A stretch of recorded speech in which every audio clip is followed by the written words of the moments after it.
안녕하세요, 랑락입니다. 어느덧 네 번째 이야기가 됐네요. 지난번 시간에 이어서 얘기를 바로바로 이어가도록 하겠습니다. 달려라 일라가와 그 일본 라이센스의 그 완즈의 곡 두 곡을 일단 저는 연습을 해서 녹음을 진행을 하는데요. 그 완즈의 노래는 어떤 노래냐면 세카이주노 다레요리 키토라는 곡입니다. 아마 여러분이 알고 계시기로는 더 너츠의 사랑의 바보라는 노래였어요. 여기서 이 이야기의 핵심이 나옵니다. 여러분이 이 노래를 더너츠라는 팀의 노래로 이미 알고 계시잖아요. 얘기를 이어가도록 하겠습니다. 당시 제가 그 노래를 부르기로 했던 그 드라마의 제목은 소지섭 씨하고 김현주 씨가 주연으로 나왔던 유리구두라는 드라마였어요. 당시에 굉장히 인기가 많은 탑 배우들의 출연이 확정된 드라마였기 때문에 OST도 굉장한 이슈가 될 거다라는 상황이었기 때문에 노래만 잘 녹음해서 발표만 하면 참 좋은 기회였습니다. 그래서 굉장히 열심히 노래 녹음을 하고 있던 차에 드라마 첫 방영 날짜가 막 다가오고 있었어요. 제가 기억하기로는 드라마 첫 방송 날짜가 잡힌 후 한 달 정도 전이었던 것 같아요. 일본 노래와 달려라 일라가 노래를 녹음하던 중에 일단은 달려라 일라가라는 노래를 계속 녹음을 하고 있었는데 작곡가분이 썩 만족해 하시질 않았어요. 제 노래 스타일이랑 노래 컨셉이랑 조금 부족한 듯한 느낌 때문에 계속 반복적으로 이제 노래 녹음을 해야 되지 않나 하고 있는 찰나에 당시 회사에 저와 동갑내기 다른 연습생이 한 명 들어오게 됩니다. 네, 그 친구는 이제 막 회사에 들어온 지 한 달도 채 안 됐을 때라고 저는 기억을 하는데 굉장히 짧은 시간이긴 했었어요. 근데 이제 그 친구도 연습실에 항상 있으니까 제가 노래 녹음하던 걸 그 친구에게 한번 불러봐라 라는 시도를 하게 됩니다. 그런데 그 친구가 그 노래를 소화를 굉장히 잘하면서 노래하고 아주 잘 맞는 거예요. 그래서 작곡가님이 고민을 하게 됩니다. 네, 고민을 하시다가 저에게 이런 말씀을 하세요. 드라마 OST는 어쨌든 당시에는 타이틀곡이 가장 주목을 받으니 드라마 타이틀곡은 그 일본 노래가 될 것 같다. 드라마 감독님이 그 노래를 굉장히 원하셔서 그 노래가 타이틀이 될 것 같으니 이 달려라 일라가라는 노래는 그 친구에게 주자. 그 친구도 녹음을 해서 같이 발매를 하게 하자라고 이제 저에게 말씀을 하셨고, 저는 물론 아쉽긴 했죠. 뭐 가제부터 제 이름을 써주시기도 했고, 근데 또 거기에 기대에 부응하지 못할 정도의 실력을 보여드린 게 너무 죄송스럽고 해서 알겠습니다. 그러면 저는 그 일본 노래만 좀 집중을 해서 녹음을 하겠습니다 하고 그 달려라 일라가란 가제의 노래를 그 동갑내기 친구에게 주게 됩니다. 물론 제가 거기서 고집을 피운다고 뭐 상황이 바뀔 일은 아니었어요. 이미 이제 어느 정도 진행이 되고 있던 차였기 때문에 일단 그렇게 돼서 앨범이 차근차근 진행이 되고 있는데 드라마의 첫 방영 날짜가 점점 다가오기 시작하는데 저에게 충격적인 소식을 전해주십니다. 사장님께서 그 타이틀로 하기로 했던 완즈의 그 노래가 한국으로 들어와서 라이센스를 통과하는데 문제가 생겼다. 그래서 이번 드라마에 그 노래는 수록할 수가 없게 됐다. 그래서 이번 드라마의 OST는 그 친구가 부른 원래는 달려라 일라가였던 그 노래로 해야 되겠다라는 결정이 납니다. 그래서 이번 드라마 유리구두 OST에서는 너는 그냥 빠져 있어라 라는 결정이 되죠. 그러면서 저의 데뷔는 다시 한번 무릎을 꿇게 됩니다. 저는 사실 이 타이밍에는 굉장히 많은 실망을 했던 것 같아요. 물론 뭐 데뷔를 못했다는 실망도 있었지만 어떤 기회가 왔던 걸 제가 잡아내지 못하고 실력으로 보여주지 못했다는 제 자신에 대한 그런 실망이 굉장히 컸던 시기였던 것 같아요. 그래서 이 시기에는 좀 정말 자존감이 이제 바닥을 칠 때였죠. 새벽이나 밤마다 한강을 배회하고, 저는 또 술을 마시진 않으니까 막 술을 어떻게 먹을 수는 없어서 그때는 작업실 뒤쪽에 한강공원에 계속 몇 시간씩 혼자 앉아있다 오거나 생각도 하게 되고 좀 멍하게 되고 그랬던 시기였던 것 같습니다. 아무튼 그래서 그 유리구두란 드라마가 시작이 됐고, 또 그 노래를 부른 제 동갑내기의 연습생이었던 김진우라는 친구가 바로 데뷔를 하게 됩니다. 그 노래가 바로 2002년이었을 거예요. 2002년도에 발매됐던 유리구두 OST에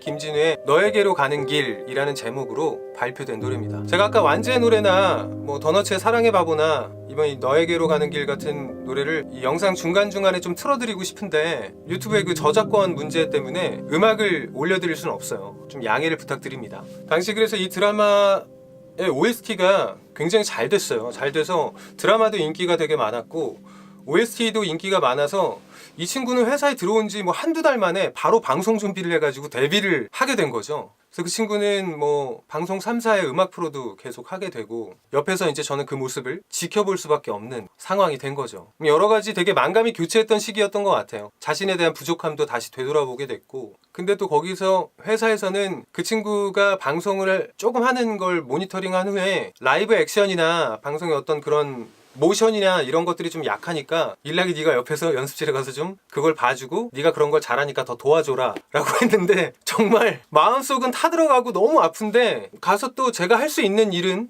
했던 것 같아요. 거울을 보면서 같이 연습도 하고, 이렇게 부르는 게 더 좋을 것 같아, 이때는 시선을 이렇게 하는 게 더 좋을 것 같아 라고 그 친구하고 같이 그런 연습을 했던 기억이 나네요. 어쨌든 그래서 저는 그 당시에 조금 힘든 시간을 보냅니다. 나름대로의 좀 방황을 좀 하면서 시간을 보낸 차에, 다들 아시고 계시겠지만 2002년도 여름은 그 해 뜨거웠던 월드컵의 한 해였잖아요. 그 뜨거웠던 월드컵이 끝나갈 때쯤 저는 제 자신을 한번 돌아보면서 여러 가지 생각을 하고 결정을 하게 되죠. 내가 소화할 수 있는 노래의 폭을 넓혀야겠다. 장르나 여러 가지 표현에 구애받지 않는 보컬리스트가 돼야 되겠다라는 생각을 합니다. 그래서 당시에 저와 숙소 생활을 같이 했던 드래곤플라이라는 R&B 듀오, 남성 듀오가 있었거든요. 그분들하고 어차피 숙소 생활을 했으니까 굉장히 친했겠죠. 함께 연습을 하고 생활을 했던 드래곤플라이의 R&B 스타일에 조금씩 관심을 갖기 시작합니다. 그 둘의 보컬 스타일은 완전히 다른 스타일이었거든요. 한 명은 조금 굵직하고 흑인 R&B 소울의 스타일이었고, 또 한 명은 목소리는 살짝 가볍지만 센스가 넘치는 백인 팝 스타일의 보컬리스트였어요. 그래서 저는 두 분 다 색깔이 완전 다른 굉장히 매력적인 보컬이라고 생각을 했기 때문에 분명히 둘이 듣는 음악은 조금 차이가 있지 않을까라는 생각에 자신이 가장 좋아하는, 지금까지 음악을 해오면서 가장 좋아하는 음악 딱 10곡씩만 뽑아서 CD로 구워달라고 얘기를 합니다. 그래서 저는 그 20곡을 카피를 하기 시작합니다.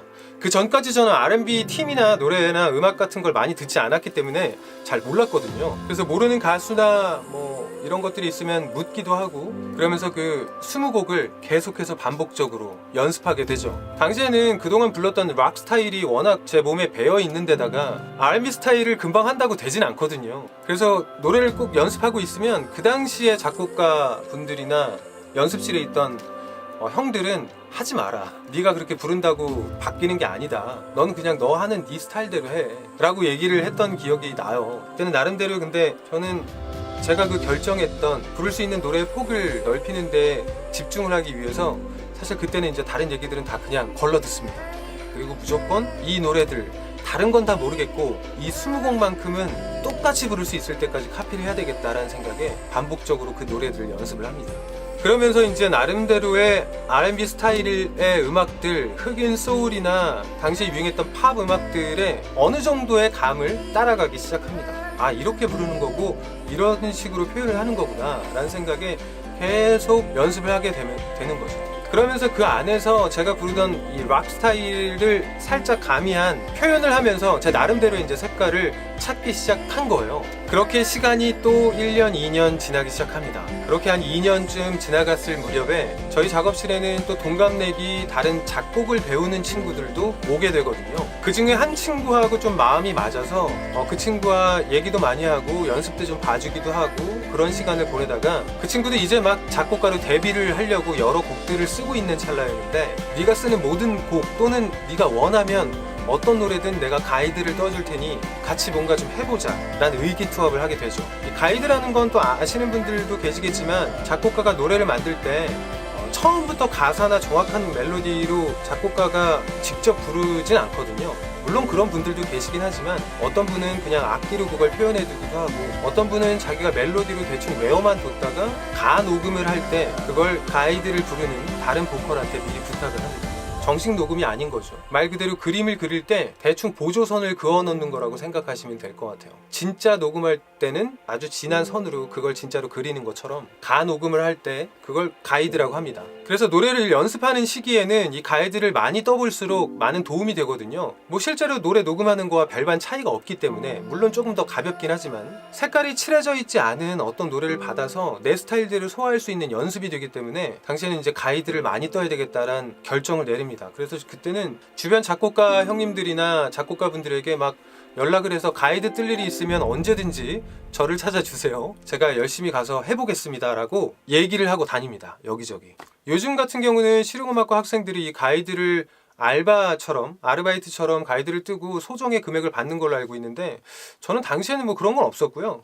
그냥 가이드 뜨러 가서 작곡가 형이 밥 한 끼 사주면 어디든 갔던 것 같아요. 그렇게 여러 곡들을 계속 녹음을 반복하면서 그러면서 조금 감을 찾기 시작했던 것 같아요. 그러면서 그때쯤 이제는 이런 스타일이 나하고 좀 잘 맞는구나 라는 기준점이 생기기 시작했고요. 당시에 제가 가장 좋아했던 팀이 KCN 조조라는 R&B 듀오, 남성 듀오였는데, 아까 말씀드린 동갑내기 그 작곡가 친구하고 의기투합해서 그런 스타일의 곡을 하나 우리 좀 써보면 좋지 않을까, 네, 그런 얘기를 합니다.